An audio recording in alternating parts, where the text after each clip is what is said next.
اعوذ باللہ من الشیطان الرجیم بسم اللہ الرحمن الرحیم ومن احسن قولا ممن دعا الى اللہ وعمل صالحا وقال اننی من المسلمین صدق اللہ العظیم۔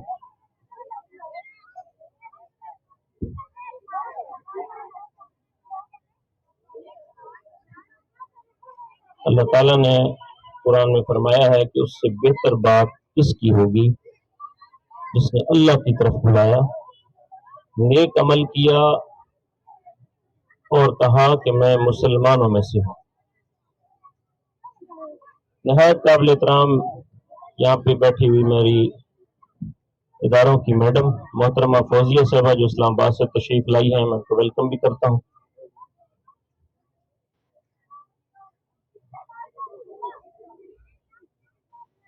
اور اس کے علاوہ یہاں پہ میڈم تابندہ صاحبہ جو یہاں کی ہیڈ ہیں، انچارج ہیں، محترم آصف صاحب جو ڈی خان سے تشریف لائے ہیں، ہمارے سوشل میڈیا کے انچارج ہیں، محترم قاری حضرات یہاں پہ موجود ہیں، ہمارے ایکس ٹیچر عبدالغفور صاحب بھی یہاں پہ موجود ہیں، محترم قاضی زبیر صاحب اور قرا حضرات، میری بہنوں، میری بیٹیوں، میرے عزیز بچوں، السلام علیکم ورحمۃ اللہ وبرکاتہ۔ عموماً تو ہم پروگرام اس لیے کرتے ہیں کہ ہم لوگوں کو جو ہے وہ ذرا جذباتی کریں اور پھر اس کے نتیجے میں کوئی بزنس سمیٹ لیں۔ عموماً ہمارے نزدیک تعلیمی اداروں کے نزدیک مقصد یہی ہوتا ہے کہ لوگ ذرا ایموشنل ہو جائیں گے، پروگرامات کریں گے اور پھر اس کے بعد ہمارے پاس ذرا داخلہ آ جائے گا اور بہت سارے پیسے آ جائیں گے۔ یہ وہ بات ہے جو میں سچ کر رہا ہوں، لیکن حقیقت یہ ہے کہ آج میں بچیوں کی پروگرس دیکھ کر خود جذباتی ہو گیا ہوں، خود ایموشنل ہو گیا ہوں۔ اور میں یہ جو بچیاں ہیں، میں آج بھی اپنی یہ میڈم فوزیہ صاحبہ جو پورے اداروں کی نگرانی کرتی ہیں، اسلام آباد سے لے کر توسا تک ہمارے ادارے ہیں، اللہ کا شکر ہے کہ بہت سارے ادارے ہیں، کالجز بھی ہیں اس میں اور اسکول بھی ہیں، یہ وہاں سے لک آفٹر کرتی ہیں، وہاں بھی میں نے ادارہ بنایا ہوا ہے۔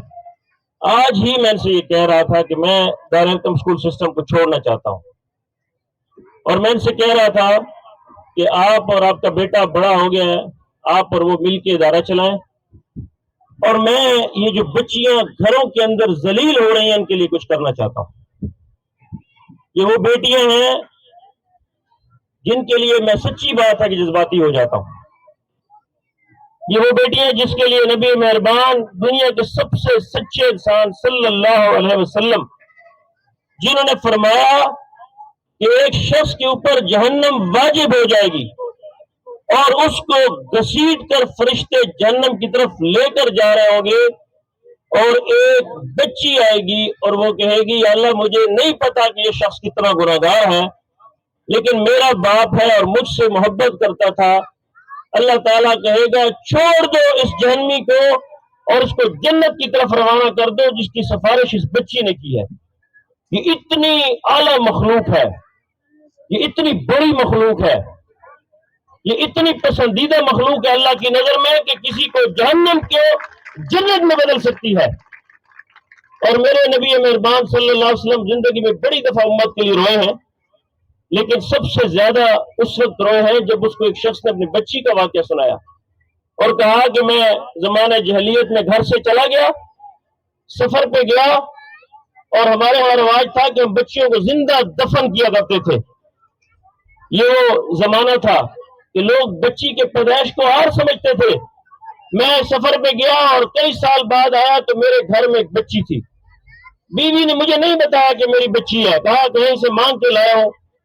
وہ ظاہر بڑی ہو گئی تھی کچھ اور میرے ساتھ مانوس ہو گئی، میرے ساتھ کھیلتی تھی، بہت زیادہ پیار کرتی تھی۔ جب بہت زیادہ اٹیچ ہو گئی تو میرے بیوی کی سچا واقعہ ہے، حدیث شریف میں سے اس کو آپ تصدیق کر سکتے ہیں۔ جب زیادہ بڑی ہو گئی تو مجھے بیوی کو خیال آیا کہ اب تو باپ کے ساتھ اٹیچ ہو گئی ہے، اب تو اس کو باپ کے ساتھ محبت ہو گئی ہے تو اس کو میں بتا دوں۔ تو کہتے مجھے میری بیوی نے بتایا کہ یہ تمہاری بچی ہے اور میں نے تمہیں ڈر سے نہیں بتایا۔ کہتے میرے اوپر جہلیت کا غلبہ ہوا اور میں نے اس کو ہاتھ سے پکڑا اور اس کو جنگل میں لے گیا اور وہاں پہ میں نے گڑھا کھودا اور نبی مہربان صلی اللہ علیہ وسلم جو سب سے رحمت للعالمین ہے، اس کی مجلس میں شخص واقعہ سنا رہا ہے، اور میں وہاں پہ لے گیا، اور میں جب گڑا کھودتا تھا تو بچی مجھے کہتی تھی بابا آپ کے کپڑوں پر مٹی گرتی ہے، اور میرے کپڑے جھاڑتی تھی، اور میں جو ہے اس بچی کو ہاتھ سے میں نے جب گڑا مکمل کیا، اور باپ میری بچی میرے کپڑے جھاڑتی تھی اور بار بار کہتی تھی بابا آپ کیا کر رہے ہیں، لیکن میرے اوپر جہلیت غالب تھی۔ یہ وہ لوگ تھے جن کو اللہ کے رسول صلی اللہ علیہ وسلم نے انسان بنایا، یہ وہ لوگ تھے جن کو قرآن نے تبدیل کیا ہے، یہ وہ جاہل لوگ تھے کہ جس کو ہم قرآن انقلاب کہتے ہیں کہ یہ کتنی بڑی تبدیلی لے کر آتا ہے۔ اور اس نے کہا کہ وہ بچی مجھے پیار کرتی تھی، بابا بابا بولتی تھی، لیکن مجھے جاہلیت نے اندھا کر دیا، اور میں نے اس کو پکڑا اور گھڑے کے اندر ڈال دیا اور اوپر سے مٹی ڈال دی، اور بچی روتی رہی اور میں نے اس کو دفن کر دیا۔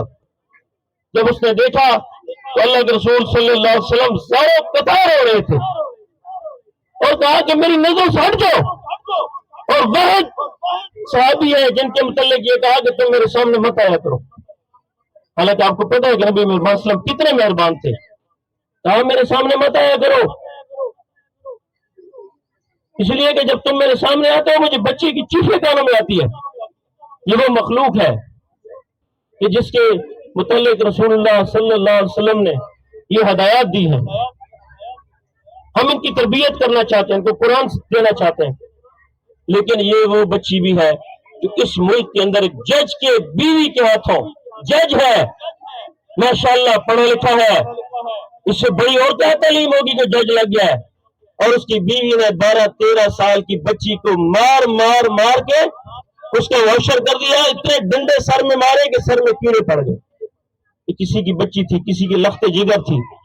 ہماری بچیاں کہ میرے پاس میری بیٹی ہوتی ہے تو میں اس کو کہتا ہوں کہ بیٹی میرے دل کا تم سکون ہو، جب تمہیں میں اپنے بازو پہ لٹاتا ہوں تو مجھے دنیا کے غم بھول جاتے ہیں، دل میں ٹھنڈ پڑ جاتی ہے۔ جب گیٹ پہ آتی ہے مجھے لینے کے لیے مجھے لگتا ہے کہ دنیا کا امیر ترین شخص میں ہوں کہ جس کو بیٹی ویلکم کرنے آئی ہے۔ یہ بیٹیاں ہوتی ہیں، اور اس گھر کے اندر اس کی پسلیاں توڑی، اس کے بازو توڑے، درندے کہاں سے آ جاتے، اور اس کے بعد اس کو زہر بھی دیا کہ مر جائے تاکہ ہمارے اوپر مقدمہ نہ ہو۔ یہ تو مہربانی ہے، ہمارے یہاں دوست مجھے ملے ٹی وی والے، سوشل میڈیا والے، جنہوں نے اس مسئلے کو اٹھایا۔ کل پھر ایک رانی پور کراچی کے قریب خیر پور میں ایک پیر صاحب کی بیوی نے، اسد شاہ پیر صاحب ہے، شاہ جی ہیں، اس کی بیوی نے ایک عائشہ نام کی بچی کو مار کے اس کو وہ جو ہے نا مار دیا۔ کیوں؟ میری بیٹیاں اس لیے پیدا ہوئی ہیں کہ لوگوں کے گھروں میں ان کا گند بھی اٹھائیں گی، ان کا کوڑا کرکٹ بھی اٹھائیں گی، اور پھر ان کو 2 روٹی کے نوالے دے کر کونے میں بٹھا دیا جائے گا، اور جب اس بیگم کا جب دل کرے گا اس کو ڈنڈے بھی مارے گی۔ ایسا نہیں ہوگا، یہ بالکل ایسا نہیں ہوگا۔ اگر ہم امت محمدی ہیں اور اس فاطمہ کو جانتے ہیں کہ جب وہ آتی تھی یہ واحد خاتون ہے، دنیا میں کوئی اور انسان نہیں ہے کہ جس کے لیے نبی مہربان صلی اللہ علیہ وسلم کھڑے ہو جایا کرتے تھے، یہ وہ خاتون ہیں، اور ان کے لیے اپنی چادر بچھاتے تھے، اتنی عزت اور اتنی تکریم دیتے تھے۔ یہ وہ مخلوق ہے، اور ہم اتنے ظالم ہو گئے ہیں، اس مخلوق کے ساتھ ہم کیا کر رہے ہیں؟ میرے دوستو، یہ تو میں نے جب بچیوں کو دیکھا یہاں پہ، جب انہوں نے ٹیبل پیش کیا اور پروگرام کیا، تو سچی سی بات ہے مجھے تھوڑا سا لگا کہ آپ لوگوں کو بھی بتایا جائے کہ یہ بڑی قیمتی مخلوق ہے، اللہ کی پسندیدہ مخلوق ہے۔ ایک دفعہ مدینہ کے اندر ایک عجیب واقعہ پیش آیا، ایک بچی یتیم ہو گئی، اس کا باپ مر گیا۔ اب یہ وہی لوگ ہیں، آپ کہتے ہیں نا قرآن کیا لے کر آیا، دکھ کی بات ہے جو لوگ کہتے ہیں قرآن کیا لے کر آیا۔ قرآن کتنی بڑی تبدیلی لے کر آیا ہے، آج اس کی محفل میں، اس مجلس میں ہم بیٹھے ہیں، وہ کیا تبدیلی لے کر آیا ہے کہ ایک طرف وہ جاہل لوگ تھے اور ایک طرف وہ لوگ تھے جو مسلمان ہو گئے، اور نبی مہربان صلی اللہ علیہ وسلم سے انہوں نے سیکھا، اور کیا سیکھا؟ ایک بچی یتیم ہو گئی، 2 لوگوں کے درمیان جھگڑا ہو گیا، کس بات پہ؟ ایک نے کہا کہ میری زیادہ رشتہ دار ہے، میں پالوں گا، یہ ہوتا ہے شعور اور قرآن کی تعلیم۔ دوسری نے کہا کہ میں اس کو پالنا چاہتا ہوں، یہ میرے اوپر زیادہ استحق ہے۔ ایک نے کہا میری رشتہ دار ہے، دوسرے نے کہا میری رشتہ دار ہے، جھگڑا ہو گیا۔ جب رسول اللہ صلی اللہ علیہ وسلم کی عدالت میں پہنچ گیا، اللہ کے رسول صلی اللہ علیہ وسلم نے دونوں کو کہا کہ ایک دستبردار ہو جائے، ایک کے حوالے کیا جائے.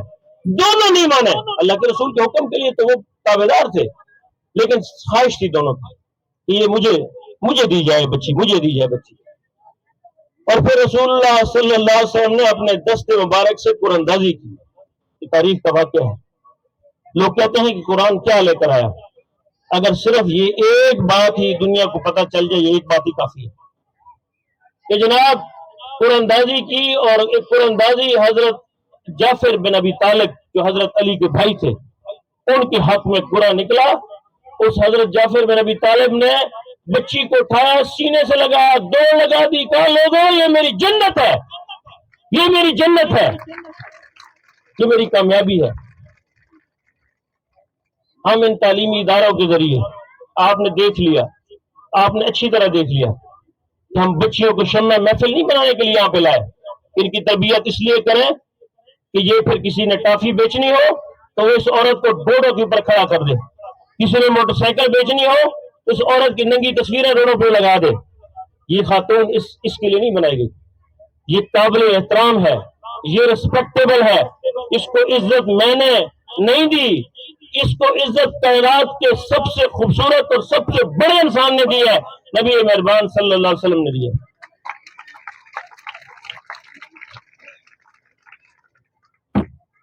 ہم ان بچیوں کو تعلیم دینا چاہتے ہیں، ہم ان بچیوں کو حافظ قرآن بنانا چاہتے ہیں، ہم ان بچوں کو حافظ قرآن بنانا چاہتے ہیں اور ان کو لیڈر بنانا چاہتے ہیں. ہم وہ قرآن نہیں دینا چاہتے کہ جس کے بعد محلے میں روٹیاں اکٹھی کریں. مجھے بڑے افسوس کے ساتھ کہنا پڑتا ہے کہ قرآن جیسا کتاب انقلاب دل میں اتارنے کے بعد پھر لوگوں کے سامنے جھکتے ہیں اور لوگوں سے معاف مانگتے ہیں.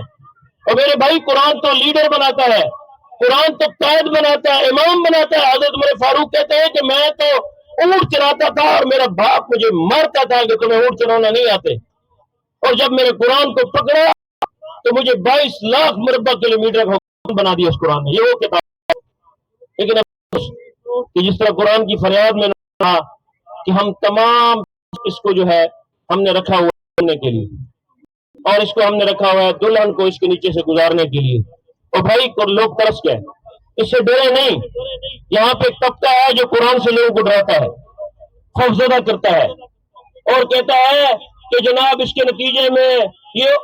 بھائی اگر آپ نے چوری نہیں کرتے ہو، نشہ نہیں کرتے ہو، ڈاکہ نہیں ڈالا، کیوں ڈرتے ہو؟ ہمارے ہاں وہ ڈیرے سیاست کرتے ہیں تو لوگوں کو کہتے ہیں کہ پولیس سے کون چھڑوائے گا، وہ ڈر کے ووٹ دے دیتے ہیں. اور بھائی پولیس میں جانا کیوں ہے؟ بندہ پوچھے تمہیں ضرورت کیا پیش آئی پولیس میں جانے کی؟ تم نے کبھی غلط کام کیے نہیں ہے. لیکن بات یہ ہے کہ لوگوں کو ڈرایا جاتا ہے کہ قرآن کو جو ہے آ جائے گا، اس کو نظام آ جائے گا، پھر یہ اور وہ ہو جائے گا. ایسی نہیں ہے بات، یہ ایسی بات نہیں ہے کہ اس کے نتیجے میں کوئی مشکل پیش آئے گی. نبی مہربان صلی اللہ علیہ وسلم فرمایا کہ سنا سے حضر تک ایک خاتون سونے زیورات سے لگی ہوئی ہوگی، اکیلی ہوگی، کوئی ساتھ نہیں ہوگا، اکیلے سفر کرے گی اور اس کو پورے رستے میں کوئی آنکھ اٹھا کے دیکھنے والا نہیں ہوگا. یہ تو قرآن یہ کہتا ہے. ہم کیوں ڈرتے ہیں؟ ہم کیوں پریشان ہیں؟ لیکن یہاں پہ اسلام آباد کے F9 پارک کے اندر ہمارے فیڈرل میں ہمارے وزیر اعظم اور صدر کے بغل کے اندر F9 پارک سے ایک عورت کو اٹھا لیا جاتا ہے، جھاڑیوں اور جنگل کے اندر لے جا کے اس کے ساتھ ظلم اور زیادتی کی جاتی ہے. کیوں؟ ہم اس سے ڈرتے ہیں. اگر یہ نظام آ گیا تو ہماری بچی محفوظ ہو جائے تو اس میں خوف والی کون سی بات ہے؟ اس میں ڈرنے والی کون سی بات ہے؟ میرے عزیز دوستوں اور میری بیٹیوں، میری بہنوں یہاں پہ موجود ہیں آپ لوگ، میں آپ کو سچی بات بتانا چاہتا ہوں. وہ یہ ہے کہ یہ نظام زندگی ہے، یہ قرآن کتاب انقلاب ہے. اس کے پاس ایک پورا پروگرام ہے. ہم جو ذلیل ہو رہے ہیں، ہم جو رسوا ہو رہے ہیں، ہم جو پریشان ہیں، پورا پاکستان پریشان ہے. اس کے مسائل کا حل ہے اس کے اندر. سودی نظام سے چھٹکارا ہے. سودی نظام پہ کون خوش ہے؟ میں یہ واقعہ اکثر سناتا ہوں. ایک فرد نے کسی کو سود دیا. اب آپ کہیں گے کہ جی سود میں ہمیں کیا تکلیف ہے؟ یہ وہ تکلیف ہے اس نظام کے اندر کہ ہمیں غریب سے غریب تر بناتا جا رہا ہے. اور جو لوگ سہوکار ہیں وہ انہوں نے